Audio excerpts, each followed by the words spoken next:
Okay, here is a very cool item I got to inspect in person. This is a medieval jousting lance head. I obviously see all kinds of antique weapons, but was pretty excited about this one. Jousting, of course, is a legendary combat sport that came out of warfare, specifically heavy cavalry.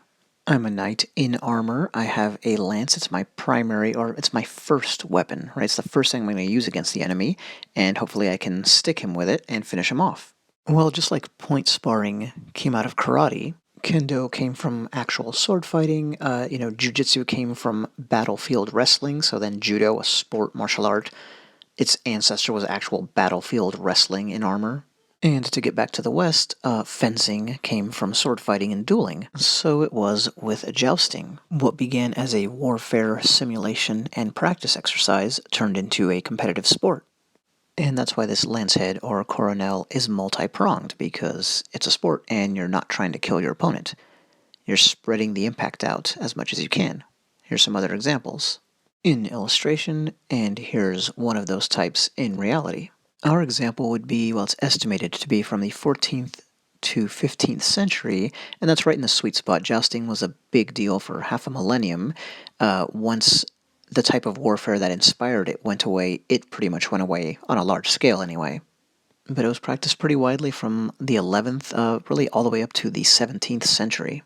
The first written mention of a jousting tournament is from 1066, which is obviously a year that jumps out to history nerds, Battle of Hastings. And now let's look at an assortment illustrated and photographed, an assortment of war lance heads, right? The kind that were replaced by the one we're looking at today. You're trying to pierce through your enemy's armor, of course. Look at these three great specimens. So yeah, this is more like, modern firearm ammunition that's meant for punching through metal, right? You don't want a sharp, short sword-like slicing instrument at the end of your lance if you're going up against someone in heavy armor.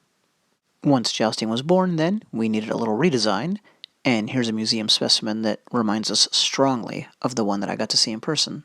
Notice on the placard there, just 7 ounces. I don't know how much the one I got to hold weighs, but it was 4 3/4 inches long and only 2 inches at its widest point. So imagine, this is meant to be safe, but think of all the force, the man, the horse, the speed, the weight of the weapons and armor, just all that momentum coming down to just these 3 points covering such a small area. Still plenty dangerous, but technically classified as non-lethal. I bet it was Concussion City for those guys. And that required special protection because it's still such a dangerous activity, so you had helmets like we're looking at here. You had specialized armor eventually and specialized helmets just for jousting. Look at the tips here at the very top, and they'll look quite familiar to us. We therefore know that these guys are jousters, just like these here, because look at that lance head. If you didn't know, then there's a nice little detail to pick out in medieval and Renaissance manuscripts of mounted knights when they have lances.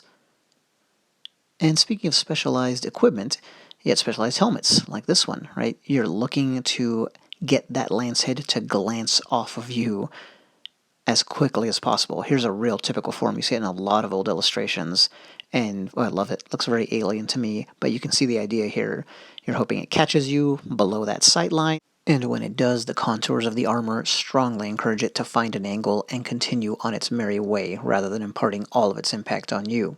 This one here is an historical specimen, and the last one was a modern reproduction that you can buy on Etsy. Here you see the lance breaking, and that would happen. Speaking of safety, a broken lance could be pretty dangerous, as French King Henry II found out when he died while jousting. That was in 1559, and a piece of his opponent's splintered lance went into his eye. And no, he wasn't the only king to get in on the act. That's how popular this sport became. This one-time war training exercise really turned into something kind of like the WWE. Basically, you had this roving circuit, and it was a spectator sport. It was a big deal when it came to town, and you had local champions, etc., etc. There were famous rivalries, all of that. The term freelancer comes from these days, as a jousting competitor who was not tied to one lord's service, but who could be hired, was a freelancer. Now, we often, if not always, think of shiny plate armor, just like we've seen in this video so far when it comes to jousting, but that's not how it started. Knights at the time of the sport's invention, and for quite a while, were equipped like this, with mail armor, a shield, and a very stout helmet.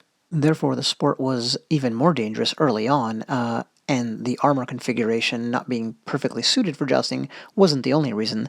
They didn't even have lanes. Like, even if you go to Scarborough Fair or whatever now, you see the lists, and each rider, I should say, stays on a different side of either kind of a fence or a rope.